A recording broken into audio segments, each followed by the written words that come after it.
My name is Brooke, I'm 30 years old, and for most of my life, I believed my older brother Jason was the one person in my family who would always stand beside me. I believed blood meant loyalty, and I believed losing our father would somehow bring our family closer. I couldn't have been more wrong. Because the day my father left me $3 million, Jason didn't hug me, didn't offer condolences, and didn't even ask how I was coping with losing the man who had raised us. Instead, he demanded half of my inheritance. And when I refused, he slapped me across the face in front of our entire family. What Jason didn't know was that my father had prepared for this exact moment before he died. He had left behind a secret that would eventually expose everything my brother had been hiding. My father, Robert Bennett, was a difficult man to understand. He loved his children deeply, but he believed love without discipline could destroy a person. He had built his construction company from nothing, starting with an old pickup truck, a toolbox, and a determination that never seemed to disappear. He taught me to save before spending, to keep my promises, and to never expect someone else to fix the consequences of my decisions. Jason hated those lessons. He wanted the success Dad had built, but he never wanted to endure the years of sacrifice required to build it. My mother, Karen, always protected Jason. When he failed, she called him unlucky. When he wasted money, she called him ambitious. When Dad refused to give him another loan, she accused Dad of being too hard on his own son. I learned early that Jason could make a mistake and someone would clean it up, while I could do everything right and still be expected to handle everything myself. I worked through college, paid my own expenses, and eventually built a stable career as a project coordinator in Denver. Jason went through one business idea after another. A restaurant failed. An online business failed. A real estate investment collapsed. Every time there was a new excuse. The economy was bad. His partners betrayed him. Investors didn't understand him. But Dad kept giving him chances. For months before Dad died, he called me late one evening. His voice sounded unusually serious. "Brooke," he said, "do you ever feel like people mistake your kindness for weakness?" I smiled and told him sometimes I did. There was a long silence before he said, "When I'm gone, don't let guilt make your decisions for you." I laughed nervously and told him he wasn't going anywhere. He didn't laugh. He simply said, "Promise me." So I promised. 3 weeks later, Dad collapsed at his office. Doctors told us his heart had been failing for months. He had hidden the seriousness of his condition because he didn't want us worrying. For 10 days, I barely left his hospital room. Jason visited too, but his questions were different. He asked about the company, the bank accounts, the insurance, and what would happen to Dad's business. I noticed, but I didn't want to believe what I was seeing. On Dad's final night, I held his hand while he struggled to keep his eyes open. "Brooke," he whispered, "I'm here." He stared at me for several seconds before saying, "Trust Michael." I frowned. "Who?" he whispered. "Michael Hayes, the lawyer." Before I could ask anything else, the monitors changed. Doctors rushed into the room, and minutes later my father was gone. 5 days after the funeral, our family gathered at Dad's house for the reading of his will. I expected tension. I expected Jason to complain. But I wasn't prepared for the man who walked into the dining room carrying a black leather briefcase. "I'm Michael Hayes," he said calmly. "Your father asked me to handle his final estate arrangements." Jason immediately sat forward. Michael opened a thick folder. "Robert Bennett's total estate is valued at approximately $4.7 million. Jason's eyes widened. Michael continued. "After taxes, obligations, charitable contributions, and several private arrangements, $3 million will be transferred directly to Brooke Bennett." The room went silent. I stared at him. "I'm sorry, what?" $3 million, he repeated. I looked at Jason. His face had gone completely still. Then he laughed bitterly. "You're serious?" Michael nodded. Jason turned toward me. "You knew about this?" I shook my head. "I didn't." He accused me of lying. I told him I had never heard about the inheritance. Jason stood and said he was Dad's son too. I told him I knew that. Then he demanded half. $1.5 million, he said. I stared at him in disbelief. No, his expression changed instantly. He told me not to make things difficult. I told him Dad had made the decision, not me. Jason stepped closer and said I was his sister and owed him. I answered that being his sister didn't mean I owed him my father's inheritance. Mom suddenly asked me to compromise. I turned toward her and asked why I was always the one expected to compromise. Jason's face turned red. You're really going to keep all $3 million? He asked. Yes. His jaw tightened. You selfish. His hand suddenly swung across the room. The slap cracked against my cheek. My head snapped sideways, and for several seconds all I could hear was ringing in my ears. I slowly touched my face and looked at him. You just hit me. Jason pointed at me and said I had stolen his father's money. I told him I hadn't stolen anything. He said I didn't deserve it. Before I could answer, Michael quietly closed the will folder. Mr. Bennett, he said, I strongly recommend that you sit down. Jason demanded to know why. Michael reached into his briefcase and pulled out a sealed envelope. My stomach tightened when I saw my father's handwriting across the front. It read, For Brooke. Open only after Jason makes his demand. Michael placed it on the table. Then he looked directly at Jason and said, Your father gave me very specific instructions regarding this letter. Jason suddenly looked nervous. What instructions? Michael answered calmly. He told me that if you ever demanded part of Brooke's inheritance, I was to make sure you heard every word. I looked at the envelope, then at Michael. What did my father know? Michael didn't answer. He simply pushed the envelope toward me. You're about to find out. I broke the seal with trembling fingers. The first line immediately made my heart stop. Brooke, if you're reading this, then Jason has finally shown you exactly who he is. I looked up at my brother. His face had gone pale. What does it say? He demanded. I continued reading. Dad wrote that he had spent years watching Jason make reckless decisions, manipulate Mom, borrow money, and blame everyone else whenever things went wrong. But then he revealed something I hadn't expected. He said he had never intended to leave Jason with nothing. He had planned a separate inheritance for him, large enough to give him another chance, but only if Jason proved he could handle it responsibly. Jason immediately stepped forward. See, I told you Dad was leaving me money. Michael calmly told him to let me finish reading. Dad explained that 6 months before his death, Jason had approached him about investing in a major construction project. Jason claimed the investment would make millions, but Dad investigated and discovered the company was drowning in debt and several executives were already being investigated for financial fraud. Dad refused to give him money. Jason didn't accept the answer. He threatened to embarrass Dad publicly and accused him of favoring me. According to Dad's letter, that was when he realized Jason wasn't simply irresponsible. He was becoming dangerous when money was involved. I continued reading. Dad had created a separate trust for Jason, but there was a condition. Jason would not receive the money immediately. He would have to complete a financial accountability program and repay every personal loan Dad had given him over the previous 5 years. Michael opened another folder and confirmed the amount.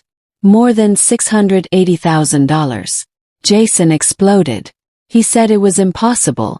Michael calmly explained that every payment was documented. Jason turned toward Mom and demanded that she tell the lawyer he was wrong. Mom looked down. She already knew. Jason suddenly looked at me. You knew about this. I told him I didn't even know Michael existed until that day. He accused me of lying again, but then his anger changed into desperation. Brooke, I need that money. I stared at him. You just slapped me over it. He said he had been angry. I told him he had assaulted me. His apology came quickly, but it sounded empty. Before I could respond, Michael said there was more. He opened another folder and explained that Dad had ordered an investigation into several transactions made through the company during the 18 months before his death. He placed bank statements on the table. Nearly $420,000 had been transferred from Dad's company to a consulting company I had never heard of. The company was called JH Strategic Solutions. Jason froze. I looked at him. JH. He said nothing. Michael continued. The company was registered to an individual named Jason Bennett. I stared at my brother. He immediately said it wasn't what it looked like. I asked him what it was, but he couldn't answer. Michael explained that the company had received money for supposed consulting services, but there was no legitimate evidence that the services had ever been provided. Dad had discovered the transfers shortly before his death.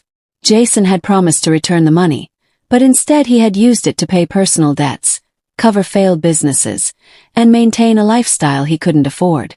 I looked at my brother differently. This wasn't simply greed anymore. He had stolen from our father. Then Jason stepped toward me. Brooke, please. I backed away and told him not to come near me. His voice cracked as he said I didn't understand. I told him I understood perfectly. Michael calmly explained that Dad had instructed him to provide the financial records to the appropriate authorities if certain conditions were met. Jason's face changed. He asked what conditions. Michael looked directly at him. One of them was physical violence against Brooke during the estate dispute. The room became silent. I felt my heart pounding. Michael continued. And Mr. Bennett, you just met that condition. Mom began crying and begged Michael not to destroy Jason's life because he was still her son. Michael answered that Robert knew exactly what he was doing. I looked down at the final page of Dad's letter. It said, Brooke, I know Jason will try to convince you that family means forgiveness without consequences. Don't listen to him. I spent years protecting my children from the consequences of their choices. It was the greatest mistake of my life. This time, I want you to protect yourself. My eyes filled with tears. But there was one final line.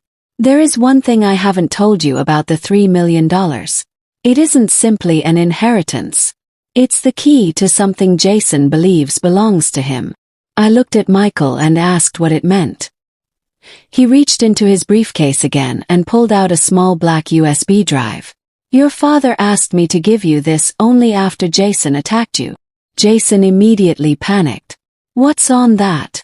Michael looked at him and said, Everything your father discovered before he died. Jason's face lost all color.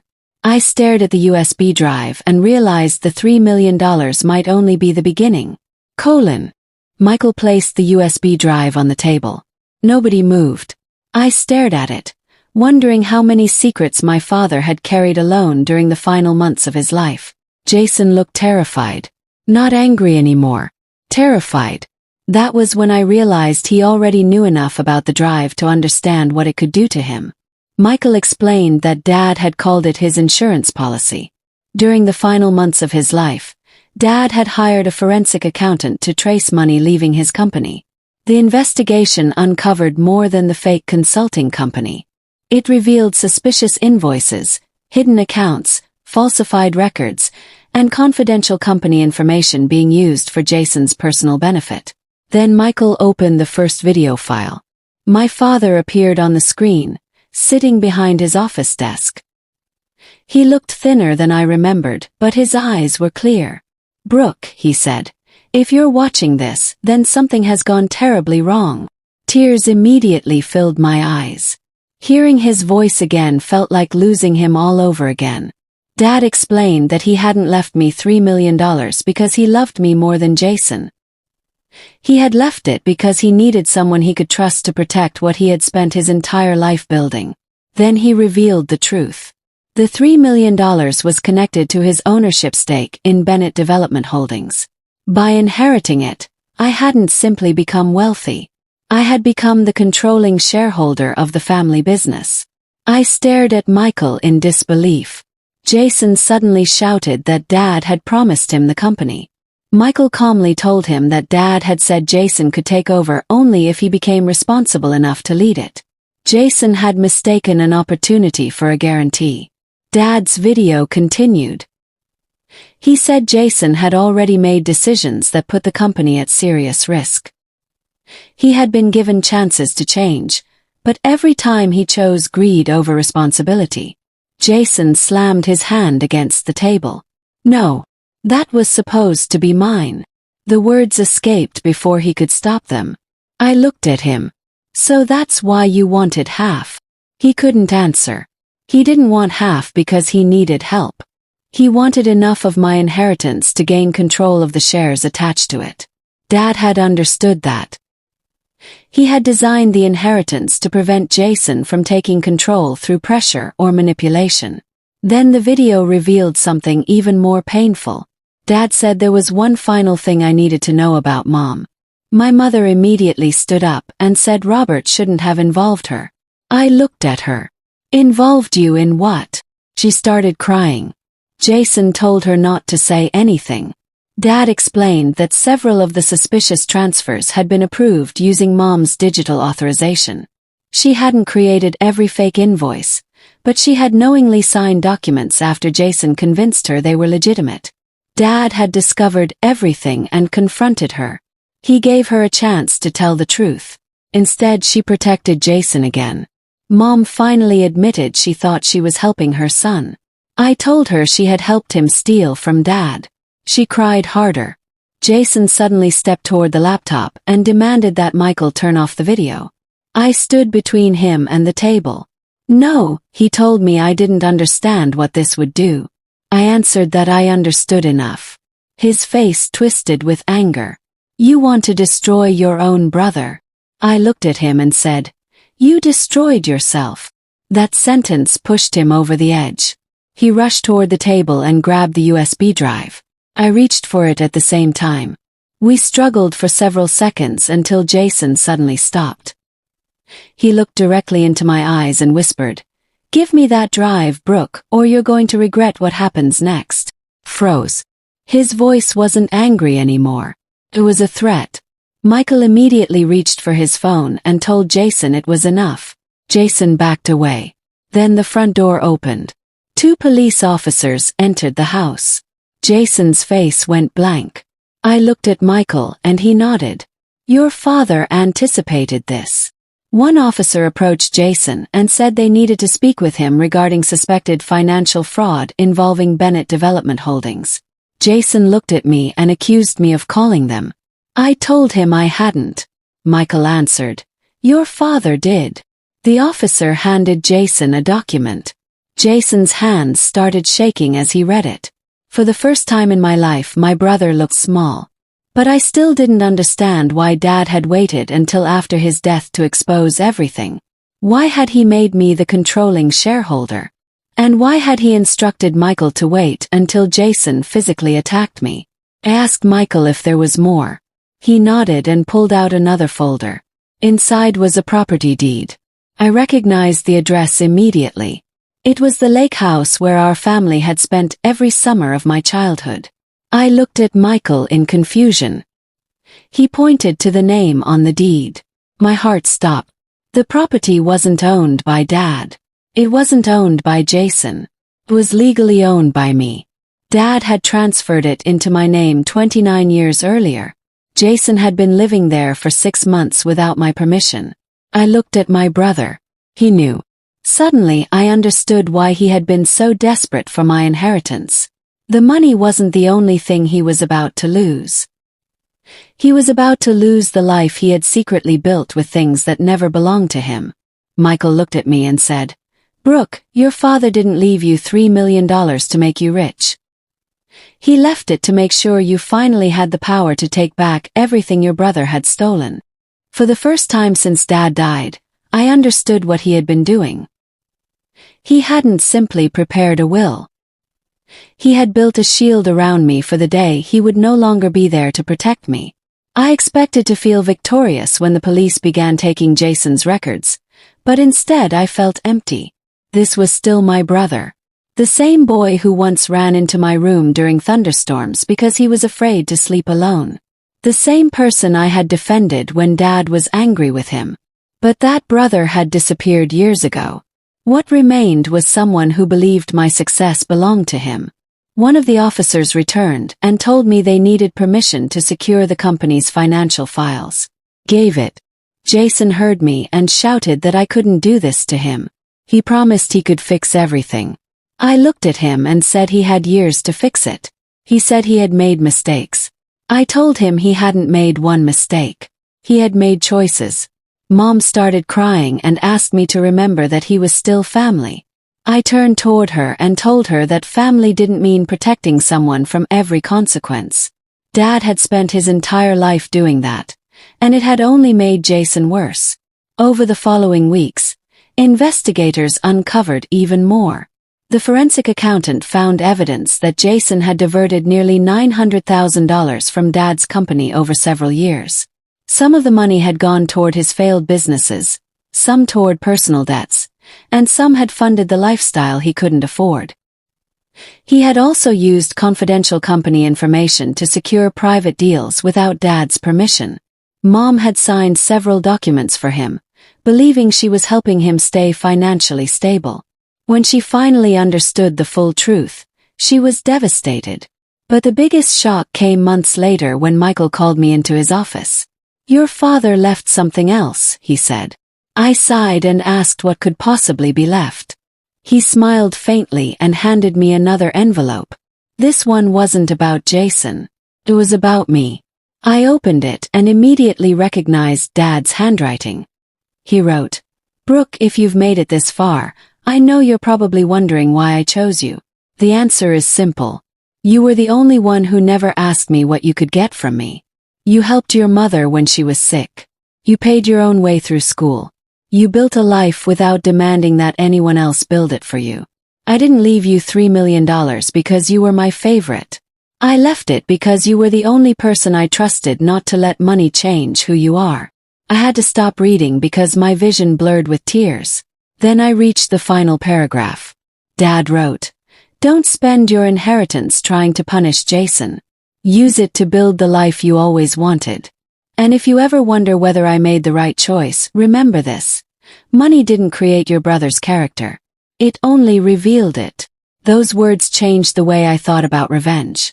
I didn't need to become cruel like Jason. His consequences were already coming. The investigation continued, and Jason was eventually charged with multiple financial crimes. A significant portion of the stolen money was recovered. His access to Bennett Development Holdings was permanently removed. The trust Dad had created for him was frozen while the legal process continued. The lake house was legally returned to me, and Jason was ordered to leave. Mom moved into a smaller apartment and apologized more times than I could count. I accepted her apology, but I didn't return to the relationship we once had. I finally understood that forgiveness didn't mean giving someone another opportunity to hurt me. As for me, I took control of Bennett Development Holdings. At first I was terrified. I wasn't Dad. I wasn't a construction executive. I was a 30-year-old woman who had spent most of her life trying to stay away from family conflicts. But I hired experienced people, listened to employees who had worked with Dad for years, and slowly learned the business. 6 months after the inheritance, I walked into Dad's old office for the first time. His desk was still there. His chair was still there. Even the framed photograph of our family was still sitting in the same place. I picked it up and looked at it. For years, I had wondered why I always seemed to be standing slightly apart from everyone else. Now I understood. I wasn't meant to spend my life standing outside my own family. I was meant to build something different. 1 year after Dad's death, I created the Robert Bennett Foundation and committed 10% of the company's annual profits to scholarships for employees' children. It was something Dad had always wanted to do but never had the chance to start. That evening, I returned to the lake house. The same house Jason had treated as if it belonged to him. I stood on the porch and watched the sunset over the water. My phone rang. It was Michael. He asked how I was doing. I smiled and told him I was okay. He said my father would be proud. I looked across the lake and quietly answered, "I think he already knew I'd be okay." After the call ended, I opened Dad's final letter one more time. At the bottom, underneath his signature, there was one sentence I hadn't noticed before. Brooke, never confuse being loved with being owed. I stared at those words for a long time. Then I finally understood what Dad had been trying to teach me. I hadn't won because I inherited $3 million.